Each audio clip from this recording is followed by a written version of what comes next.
The supplies for this first DIY are super minimal. All you need is a canvas, some flowers or leaves, and parchment paper. So I gathered these from outside, literally went around, picked flowers, leaves, petals, whatever I thought was interesting outdoors, and all you have to do is press them. And how you do this is you lay down a piece of parchment or wax paper, and you lay down your florals or like botanical pieces that you found, another piece of parchment paper on top, and just layer some heavy books on top of it.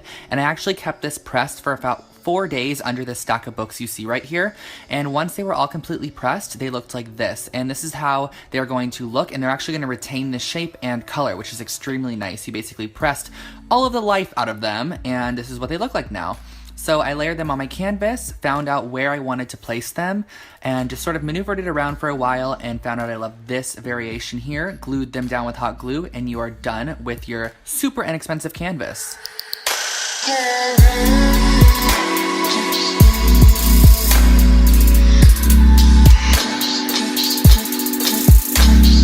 DIY number 2, all you're gonna need is some sea glass spray paint, a glue stick, a vase, ruler, paper, and scissors. So I absolutely love the outlook of this frosted glass vase. I thought it looked so expensive and very West Elm-esque.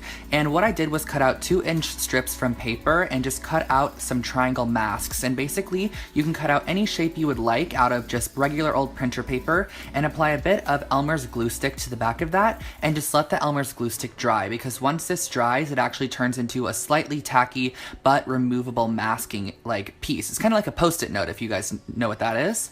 It's basically a post-it note. You can put it on there and remove it. So I actually place these down, and wherever the paper is, the spray paint is not going to go on the glass. So I then brought it to a box and sprayed a layer of this Krylon Sea Glass spray paint, which I got at Michael's for about $4 with a coupon code or a coupon, and then you just pull off the little masking pieces and it shows the clear glass through. And I would highly suggest that you also put a mask on the top of it so that the spray paint doesn't get on the inside, but it is removable with acetone, just to let you know.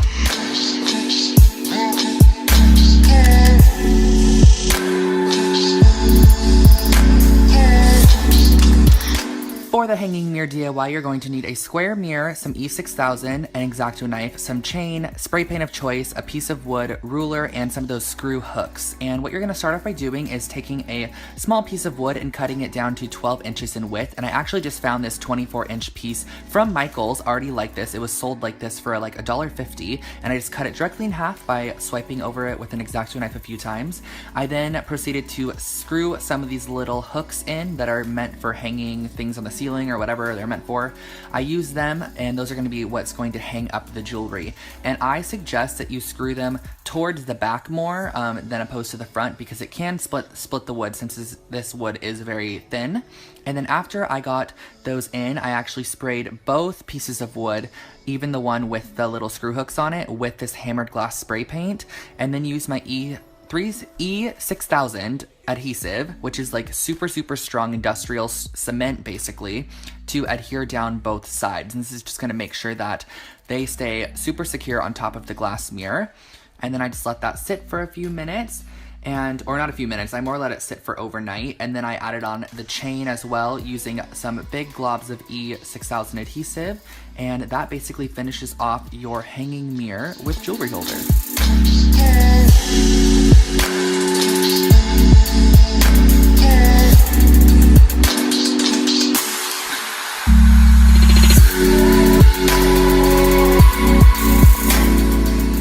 This DIY may be the easiest, but it's one of my favorites, and all you're gonna need is a lampshade, some wood clips, paint, and a hot glue gun, so super minimal supplies. And I first started off by taking my wood clips and painting them black.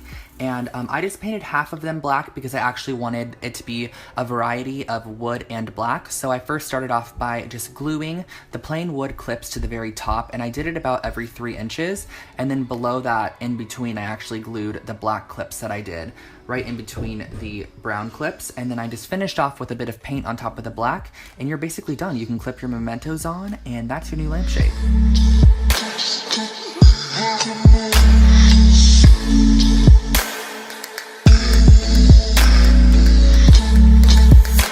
This candle is inspired by the Labo candles, and I'm obsessed. All you need is a tin can, a wick, some old candles, and a hammer. So again, super minimal supplies, and you can reuse your candles, which is amazing. So I started off by taking my jar and literally just hammering it. I hammered it so much with a hammer, it was so much fun. And I just went around the jar, gave it some nicks, and I love the rustic, distressed look of this. I just think it looks so industrial, and it's perfect for my apartment space as well. And after that, I went ahead and put a skillet on the stove on very low heat and took 2 old candles. The autumn one on the right is new and used, or new and unused, but I just wanted to burn it down for this DIY. And I actually kept them on the stove for about 25 minutes until they melted down to wax basically, and I pulled out the old wicks, and then basically all you're going to have to do is take them off the heat, let them sit for about 10 minutes so they're not blazing hot, and glue your wick down on the inside of your hammered container, and then simply pour the wax in. And I suggest doing this over the top of a surface where if wax gets on it, it's not a big deal. So just pour your wax in, wait for it to dry, and you have your new candle. It's definitely updated and cool.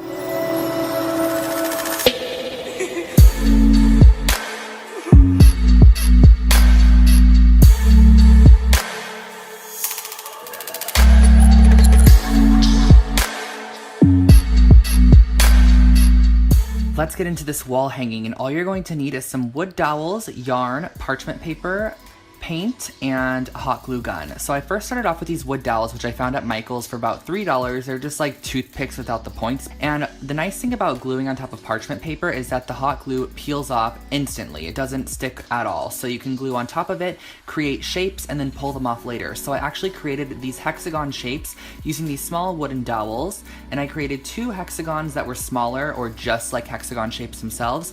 And then I created a larger centerpiece that was actually 3 hexagons connected.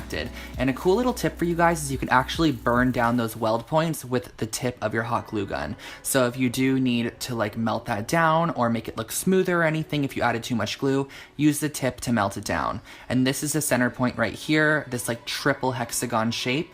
And then all you're gonna need to do is take a bit of string, yarn, whatever you wanted to use to attach, and attach your shapes together, and you really have your brand new wall mobile hanging. And I think this would look so cool on a window, on a mirror, on a wall, anywhere you want to add a little bit of extra decor. I also forgot to mention that I actually kept it plain wood over the black paint that I was originally going to do because I liked the wood look much better.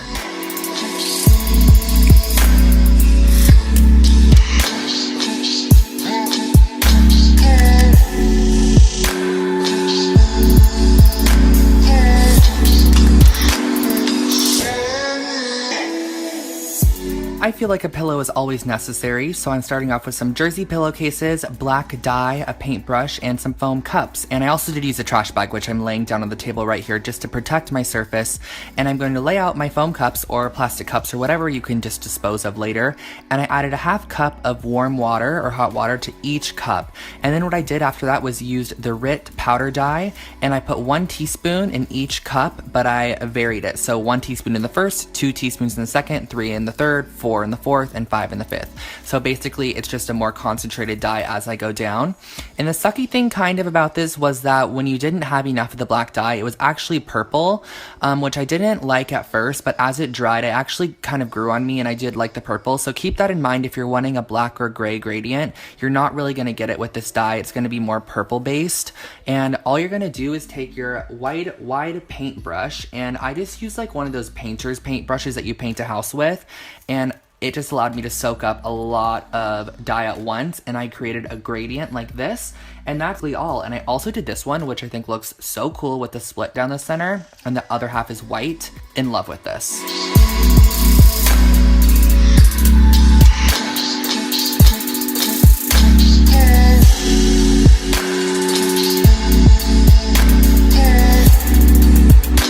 Would you believe me if I told you these coasters costed under $2 to make, and all you're gonna need is some foam core, some pleather fabric, scissors, an X-Acto knife, ruler, and E6000 adhesive. So you're first gonna start off by taking your foam board, and this is literally like that project board you use for science projects, and it's a foam-based one, and you're gonna cut them into 4 by 4 inch squares. I just found that this was the nicest size for a coaster. And then I used this pleather fabric I found at Joann's on sale for $1 for a 1/4 yard of it, and I just cut out with about an inch around each edge. I did it very roughly, and I E6000 adhesive the foam down to the backing and then cut off the corners like I'm doing here. So basically you're gonna want a tiny bit exposed on the corner like I'm showing, because when you fold it over like this, you want that corner to be pointed and you don't want it to be showing the foam core board. All I'm gonna do after that is take the E6000, glue it down, and then press a book on top of it so that it keeps the weight on there, and just let it dry for a few hours.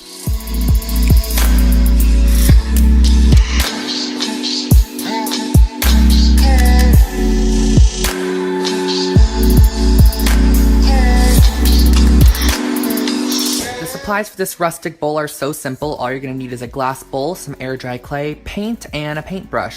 So this is the air dry clay. I actually got this at Target in the kids section. It's very easy to work with. I love it. I'm never gonna switch back to the normal clay. Plus it dries in the air, which is really nice compared to having to like physically go bake it in an oven, you know? So I took this dollar bowl from Target, it's just a glass bowl, and I covered it in a layer of the air dry clay. And once you have your full layer on, I used a little bit of water on my fingertips to just smooth the surface. And I actually learned this in a ceramics class I took in high school, so it's coming in handy right now. But you can just use a little bit of water, it smooths down the surface, and it makes all cracks disappear and just everything just kind of meld a little bit better. And then I used a small piece of parchment paper and a heavy object to create a new bottom for this bowl. And then after that, I used a paintbrush, and I used the opposite end of the paintbrush to draw in some horizontal lines just because I wanted a little bit of texture, and then once again went back in with that water to just clean up the lines, and this made it look so much better. Like if I didn't use this, it would have looked a little bit rough and jagged, which it did on the top, which I was able to fix with this nail file. So I used a nail file to roughen or just clean off those edges. And lastly, went in with a little bit of paint. So this is just watered down black paint, and I just painted it however I felt. I did a little bit of an ombre, and then also filled in all of those lines to just deepen the design, and added my signature on the bottom for authenticity.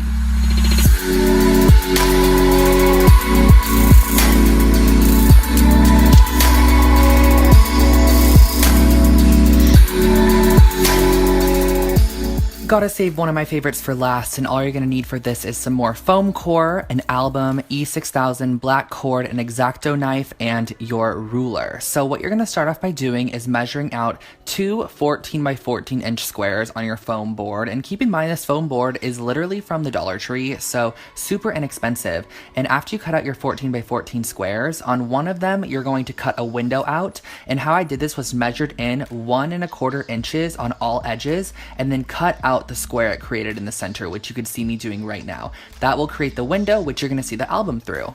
So what I did was I then cut out 2 1/2-inch strips of the foam core in just whatever size, because I'm actually going to fit it to length here. So you're gonna lay your album down, put the 1/2-inch piece down, and then fit it to length. So you're gonna want it to go around 3 edges, because you're going to want the album to be able to slip through the top.